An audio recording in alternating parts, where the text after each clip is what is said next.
त्यांच्यावर दंडात्मक कारवाई तर करतोय, परंतु ती जी ही कारवाई होती नॉईज मीटरच्या यांना अधिकृत की त्याचा आवाज किती येतो, तर तो जवळपास 110 ते 120च्या दरम्यान त्याचा आवाज आहे आणि त्या पद्धतीची कारवाई येते. तर सिद्धेश्वरकडे जाताना एका विद्यार्थिनीचा अपघात झाला, मृत्यू झाला, हो. या संदर्भात काय? त्यामध्ये गुन्हा दाखल करण्याची प्रक्रिया सुरू आहे. कसा अपघात झाला? ती तिच्या एका मित्रासोबत जात असताना गाडीवरून ती पडलेली म्हणून माहिती मिळते आणि ट्रॅक्टरच्या खाली आलेली आहे ऊस घेऊन जाणाऱ्या. तिथं काल रात्री पावसामुळे चिखल झालेला होता आणि त्यावेळी गाडीचा काहीतरी स्लिप किंवा काहीतरी धडक झाली असं ती तक्रार आहे. त्या पद्धतीनं आता घेतोय, ती फिर्याद देत आहेत, तिचे नातेवाईक आलेले आहेत, ते फिर्याद देत आहेत, त्या पद्धतीनं कारवाई करू. दुसरा एक असा विषय आहे लातूर शहरामधला की लातूर शहरामध्ये अनेक ऑटो आहे, बऱ्याचशा ऑटोमध्ये ध्वनी क्षेत्राचा मुद्दा आहे म्हणून हा विषय येतोय की ऑटोमध्ये मोठे मोठे बॉक्स लावलेले आहेत, पाठीमागं पॅसेंजर बसले आहेत, वृद्ध असतात, बालका असतात आणि त्याचा ध्वनी हा मोठा केला जातो, त्यामुळे पॅसेंजरला फार मोठा त्रास होतो, नाबायदा ते प्रवास करतात. तर याच्यावरती आपली काही कारवाई ती आम्ही सुरुवातीपासूनच करतोय. मला वाटतं त्याच्या खूप केसेस जास्त केलेल्या आहेत आणि प्रमाण पण अशा ऑटोंचं खूप कमी आहे, म्हणजे खूप कमी झालेले आहे, ते खूप कमी झाले नाही असतील पण ते आहेत, त्या पण कारवाई करू, 100% त्यांच्यावर पण कारवाई करू. आपण बॉक्स जमा केलेले आहेत. अजिबात शिस्त नाही, म्हणजे जिथं त्यांचा थांबा आहे. यात एक यामध्ये आम्ही शहर वाहतूक व्यवस्थापन आराखडा म्हणजे आम्ही तो तयार करतोय, ज्यामध्ये आम्ही या सर्व जे स्टेक होल्डर आहेत म्हणजे ऑटो रिक्षावाले असतील किंवा ट्रॅव्हल्सवाले असतील किंवा इतर सगळ्यांच्या अशा आम्ही व्यापाऱ्यांच्या असतील, या सगळ्यांच्या बैठका घेतल्या. त्यामध्ये असं निदर्शनास आलं की हे जे ऑटो रिक्षावाले आहेत यांच्या ज्या संघटना आहेत त्यामध्ये त्या सगळ्या राजकीय संघटना जास्त आहेत आणि अधिकृत अंश यांच्या ऑटो चालकांची म्हणून किंवा अशा संघटना नाहीत किंवा यांच्यात एकमत करण्याची जबाबदारी म्हणजे जी करायला प्रक्रिया हवी आहे तशी अभाव आढळतोय समन्वयाचा. त्यामुळे हे थोडं या सगळ्यांचं एक आमची तर इच्छा आहे की इथं मीटरवर आणि त्या ह्याच्यावर ऑटो रिक्षा चालावी, मीटर बसवावेत आणि मीटरवर रिक्षा चालावी अशी आमची मत आहे आणि योजना पण आहे.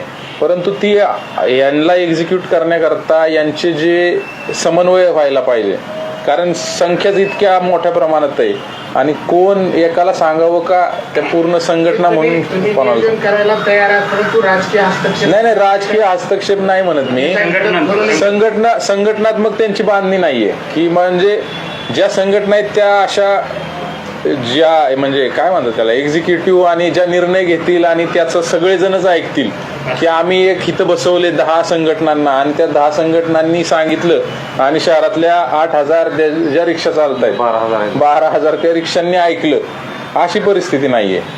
त्यांना एका प्लॅटफॉर्मवर आणणं गरजेचं आहे आणि मला वाटतंय की आपल्या मार्फतीनं पण जर या संघटना असतील किंवा यांच्या मार्फतीनं इतर लोक जरी असतील जे रिक्षाशी संबंधित आहे तर ते सगळे एका पातळीवर आले तर त्यांना योजना आमची तयारी आहे या सगळ्यांवर त्यांना रिडिंगचे मीटर बसवून त्याद्वारे त्यांचे हे ठरवून देऊन रेट्स ठरवून देऊन रेट कार्ड करून त्याद्वारे देखील यांना व्यवस्थित करता येईल. तसं झालं तरच हे आटोक्यात येणार आहे, कारण इथं प्रत्येकाला 10 रुपये आणि पर सीट बेसिसवर हे चालवतात. त्यामुळे हे कुठेही कुठेही बस थांब्याचीच गरज नाही त्यांना, कारण तो पाहिजे तिथं सर्व्हिस देतोय, कारण त्याला रेटच फिक्स नाहीये. त्याला माहिती आहे की इथून तिथं चौकात पुढच्या गेलं की 10 रुपये घ्यायचे, मग तो पर सीट बेसिसवर घेत असल्यामुळं ती अडचण आहे.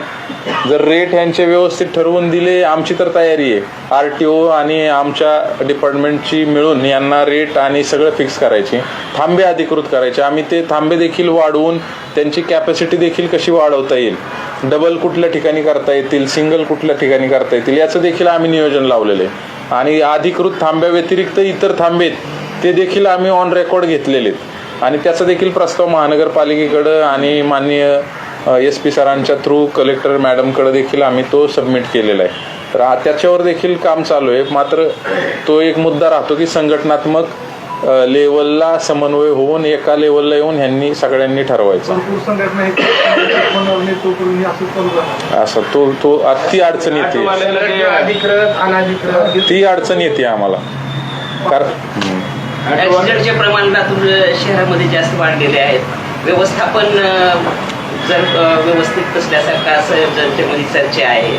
वाहतुकीचं नियंत्रण त्यामध्ये मागे जो हायवेला म्हणजे रिंग रोडला नाईक चौकामध्ये झालेला इन्सिडन्स असेल किंवा त्याच्या पूर्वीचा गरुड चौकामध्ये झालेला इन्सिडन्स असेल, त्याच्यानंतर आम्ही हायवे ऑथॉरिटीची महानगरपालिकेची माझ्याच ऑफिसला म्हणजे DYSP ऑफिसलाच बैठक लावलेली होती. त्यामध्ये आमच्याकडून त्यांना सूचना केलेल्या होत्या की त्या प्रत्येक थांब्याला आपण स्पीड ब्रेकर बसवावेत. सोलर एक्स्टर्ड्स येतात जे रात्रीच्या वेळी चमकतात आणि त्यामुळं तिथं स्पीड ब्रेकर आहे हे कळतं. तसेच काही डिवायडर चेंज करण्याविषयी त्यांना सांगितलेलं होतं.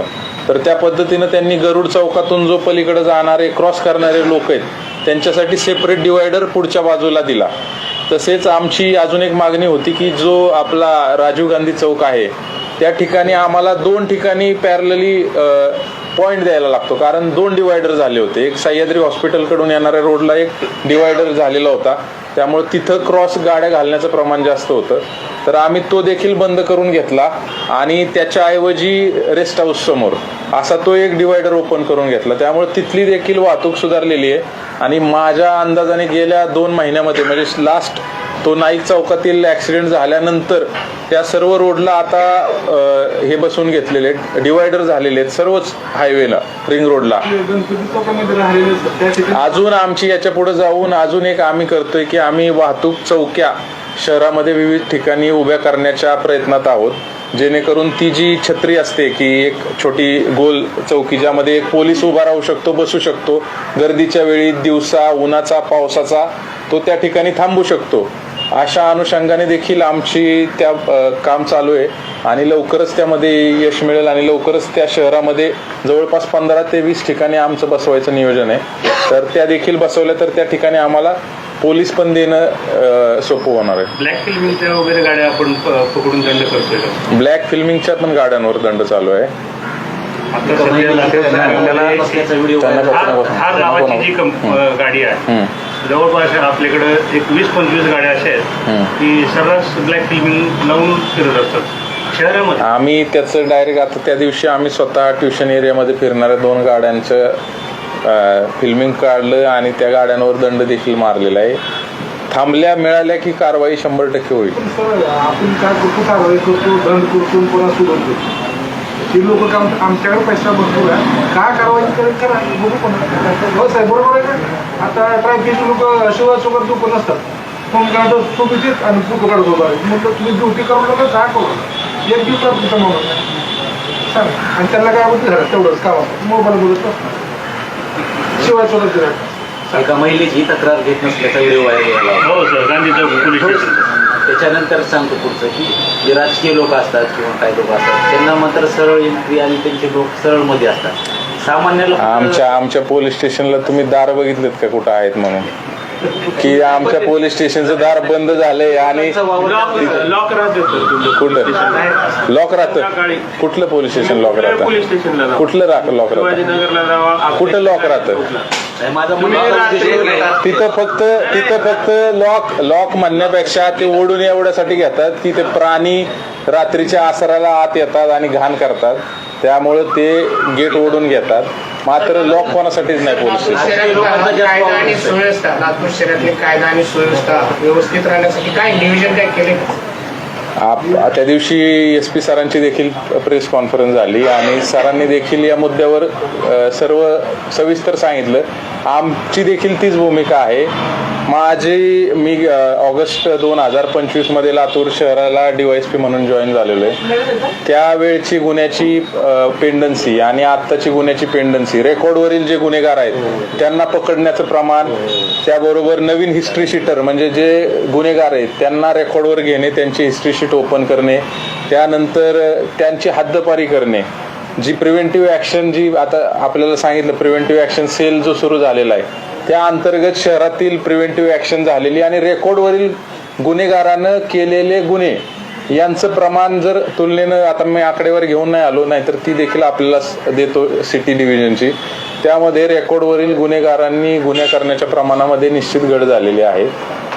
जे गुन्हे झालेले आहेत त्यामधील देखील गुन्हेगारांची आम्ही कारवाई केलेली आहे.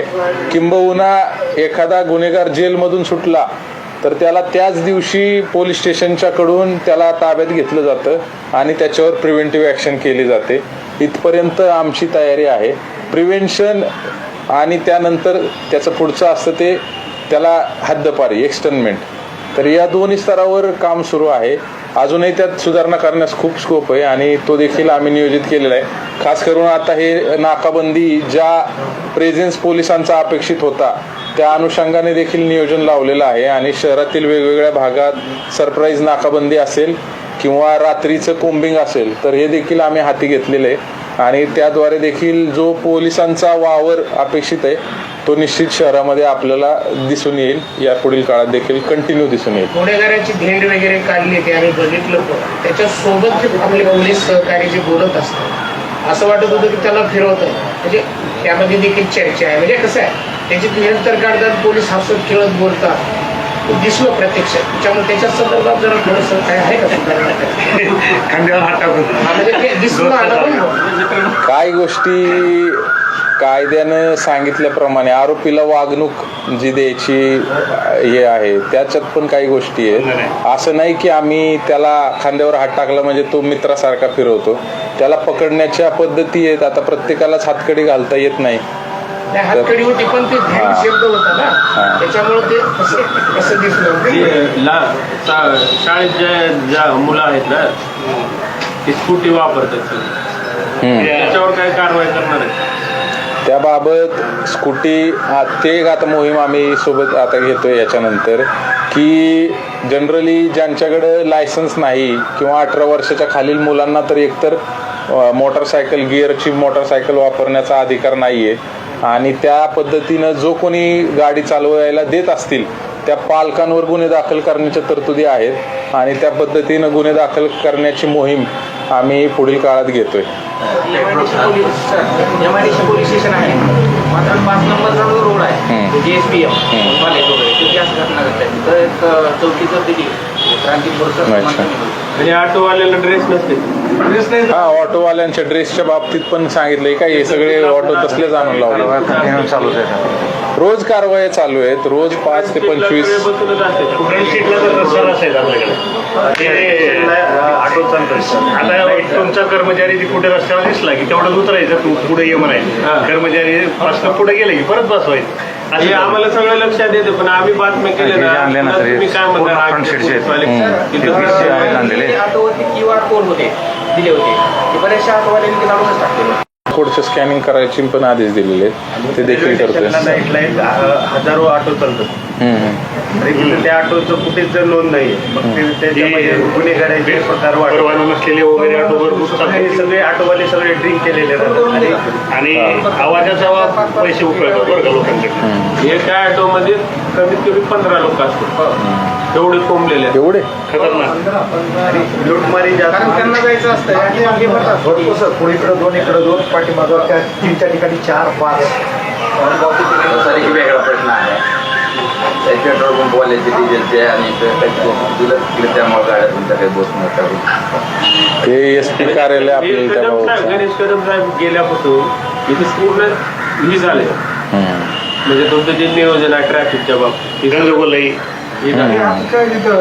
आता तुम्हाला ज्यावेळेस ड्युटी करत होते त्यावेळेस आम्ही बघितले त्यांनी पूर्ण ऑनलाईन वर बघायचे कुठं गर्दी झाल्या लगेच माणसं पाठवले तर ते आता दिसत नाही. ते आता PI साहेब बसले चालू आहे का ऑनलाईन जे आहे ना तुम्हाला सुद्धा माहिती झालं ऑनलाईन ते गुगल मॅपवर गेल्यानंतर आपल्याला लाल हिरवा